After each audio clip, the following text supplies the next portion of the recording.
Hello and welcome to Back to the Future, Episode 2, I believe.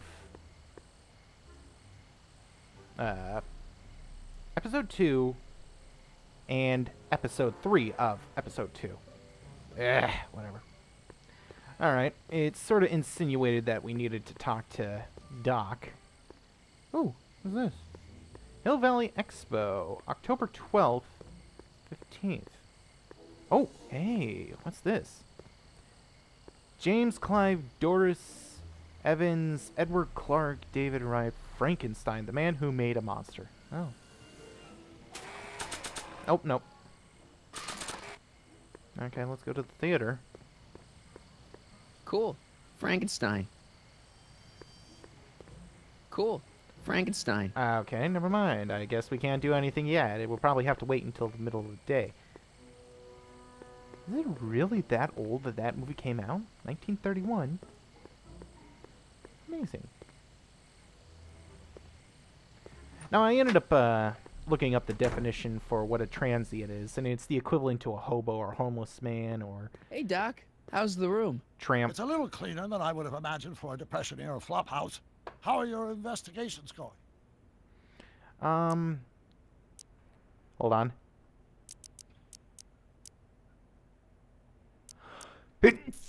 Sneezed. You're in the park. Why didn't you tell me I'd run into your younger self tonight? Like Because you I would don't remember. remember being out here tonight. Yeah. Clearly, your interactions with my younger self 2 months ago have slightly altered my personal timeline. I never have the nerve to perform public experiments like he's doing. No matter. Those experiments will be forgotten once I've seen Frankenstein. Frankenstein? Yes. Right now, my younger self is fiddling around down there with rocket propulsion systems for his demonstration at the expo. The thing that'll kick off your scientific career. Exactly. Now, the rockets are a horrible idea, and I'll soon realize that they'll never work. But eventually, I'll wander into that movie theater and see Frankenstein and clear my mind. I've kept the ticket stub from that movie in my wallet ever since. See? Why? Because it's during this movie that I'll have the inspiration for my breakthrough at the expo. Doesn't have anything to do with reanimating the dead, does it? Not the No. way you're thinking, no. Oh. But during that famous scene when Colin Clive turned the wheel that raised that shrouded figure into the tower, and that bolt of lightning struck, well, let's just say more than one brain was reanimated that night. So, what I'm going to assume is that we're going to dick around in the past that will make it so that you never ended up going to see that movie, and thus would make it so that you never did that thing from 1965 where you ended up using the lightning bolt to create 1.21 gigawatts that ended up sending him back to 1986. Yeah. That ended up making it realize that you dicked with the... Okay. My god, time travel is so confusing. Where's the DeLorean? Where'd you park the DeLorean? I hid it in the DeSoto lot. Nobody's buying cars these days, so it should be safe in there. Ah, DeSoto. Okay, about Kid Tannen. About the speakeasy arsonist. Hey, who did burn down Tannen's original speakeasy anyway? I think I it was still don't Edna. know. I'd really like to find out before we go home. I bet it was Edna. About Trixie. I haven't really made any progress with Trixie yet. Well, get out there and make some. If she doesn't blow the whistle on Kid tonight, he may never be brought to justice. Well, what? Oh. Okay. I haven't even seen her yet. Save Einstein. Emmett's not having much luck getting Einstein off the courthouse. I'm not surprised. Einstein's a smart dog, but heights give him the willies. Yeah, I don't What can we blame him. do? I've got it. What? Just get my younger self distracted, and I'll handle the rest. That's another thing. I see all over the place people are saying we better have hoverboards by the year 2015, but what about flying cars? I'd rather have hoverboards than I'd have a flying car. Something about the idea of every single jackass out there having a you know how many people die in car accidents? Imagine adding height to the equation instead of just ground speed. Why 1931? I never did get a straight answer about why he came back to 1931 in the first place. It's personal. When this is over, I'll tell you all about it. I'm gonna hold you to that, you know. Yeah, I'm quite curious myself. About Kid Tannen. Save about Trixie. Run this through for me. Can you explain all this? I'm confused. It's very simple. In the original timeline, Timeline A, the speakeasy arsonist was never caught, creating one of Hill Valley's enduring historical mysteries. Oh. Okay. When I traveled back to 1931, I created Timeline B, in which I was misidentified as the arsonist and subsequently killed by Kid Tannen's goons.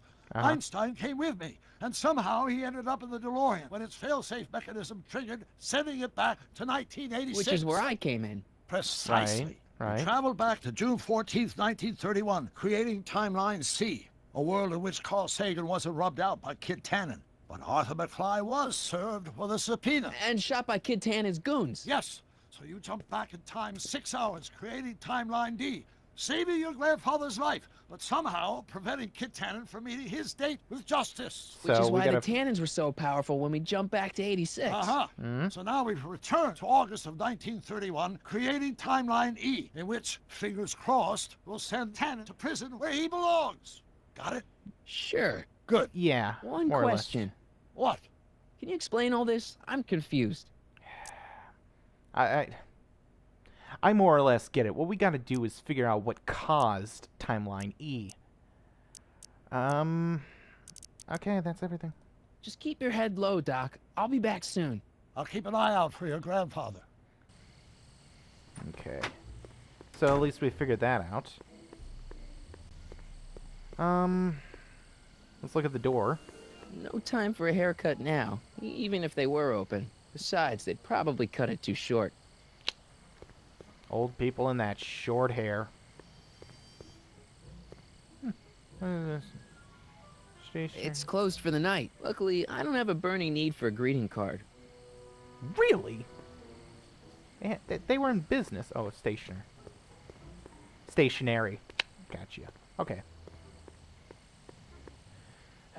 Edna. Like Edna Krabappel. Oh, that made me sad. Made me remember Edna Krabappel. She ended up passing away, by the way. What's happened? Oh. What do we got here? Who sent you? Ulysses S. Grant. What did you bring me? Meat and potatoes. What's the word? Words are for wimps. Okay, so we remember that. Let's look in the trash Ew. cans. Oh, okay. No, we don't. Let's see. What's over here? Let's look at the crates. Cabbage crates. Must be for the soup. God damn it, I hate cabbage. Raw or cooked. Cabbage is garbage. Garbage food. I like lettuce is good, but that's good as salad. Why boil fucking... Why would you do that? Honestly. Let's see. Anything over here? Anything of use? Nothing. Oh, let's look at the posters. Hoover 28. A chicken in every pot. How's that working out, Herbie? Chicken in every pot. That would be awesome. Like, I cut meat, and chicken is pretty good. It's super cheap, and it'll feed you for a day on it alone. You could even cook the spines to make some stock and add it to some noodles and some vegetables. Cheap, cheap meal. Oh, wait. Okay. Well, I think that's later. I think I want to, go out to the soup kitchen. Oh, I can't go that way. I want to go to the soup kitchen. And, see if anything is new over there. Oh, can't go that way. Okay, let's talk to Edna again. See if there's anything we can do Hey, Edna. Mr. Crockett, what can I do for you? there. Nice song. What's with you and Emmett? Tell me about Tannen. Tell me about Parker. Tell me about Trixie. About the speakeasy artist. Tell me about Trixie. You wouldn't happen to know anything about Trixie Trotter, would you? Kid Tannen's latest conquest? Well, she claims to be a lounge singer from Seattle, but my sources in Washington have never heard of her. I mean, honestly, Trixie Trotter, what kind of name is that? I could say many a thing about that, but none of it that would be appropriate for somebody so stuck up as you. Nice song. I know exactly what you're doing. Tell me about Tannen. Tell me about Parker. Do you know anything about Officer Danny Parker? Parker? Just another soul lost to the twin vices of booze and despair. I've asked him to tell me his story for my column. Sort of a cautionary tale, but he's never in the mood to talk to me. Yeah, I can't imagine why he wouldn't be. Let's see. Tell me about Tannen. What's Kid Tannen been up to for the last 2 months? Didn't you hear? It was in all the papers. I've been, traveling. Exactly. Well, the feds were all set to arrest Tannen on tax evasion charges. Seems they'd gotten Tannen's books from his accountant. I heard something about that, yeah. Well, the accountant disappeared, unsurprisingly. But the feds still thought they had a case. After all, they still had the books, right? Right.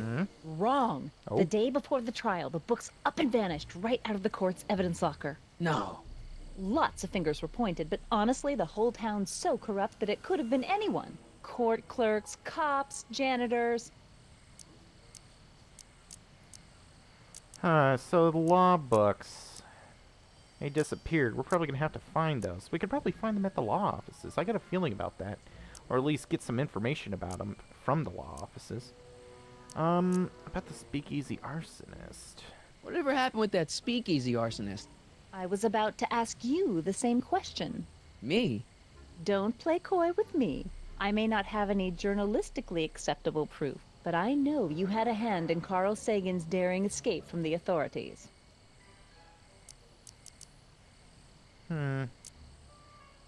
Sagan's innocent. Didn't you think that Sagan was innocent? I used to, but after he escaped, 2 more speakeasies were torched in Colfax and Georgetown. That's just a coincidence.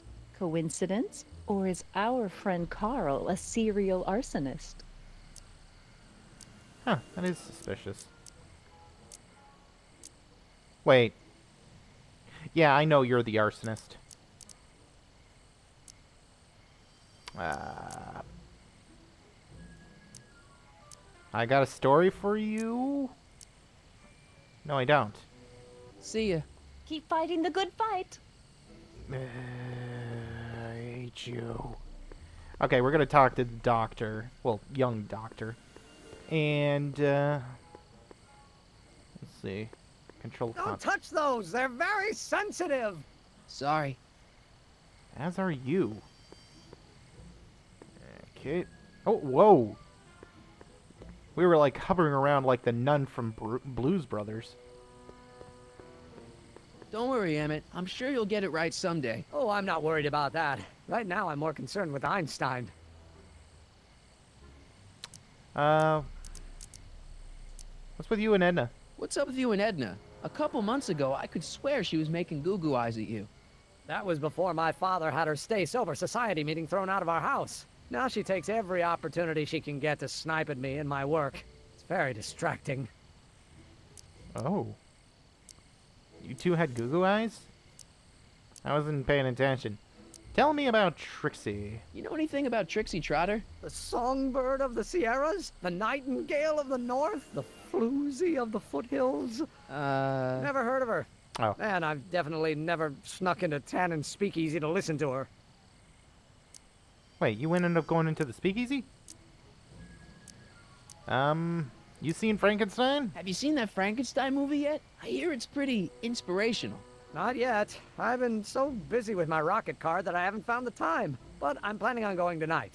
At least I will once I get Einstein down. Oh, okay.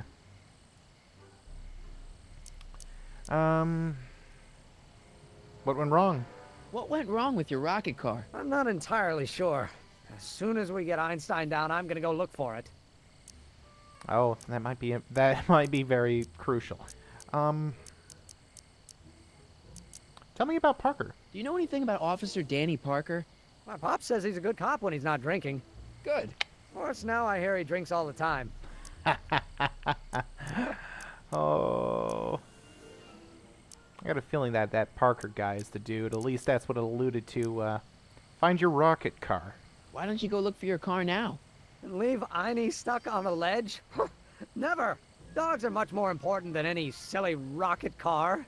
Especially one that doesn't work at all. Well, that's sort of is too sort of silly because you ended up taking that dog that's more valuable than the car and shoved that dog into the car, which then ended up exploding into the sky and ended up dropping. Your views are a little skewed. They're expendable, yet they're more valuable. Conundrum. Well, Back to the Future is full of conundrums like that. Well, you need to see So Frankenstein. you're really going to see Frankenstein tonight? I'd hate for you to miss it. Oh, don't worry. Nothing in the world would keep me from seeing a movie about a mad scientist with delusions of godhood. Cool. All right.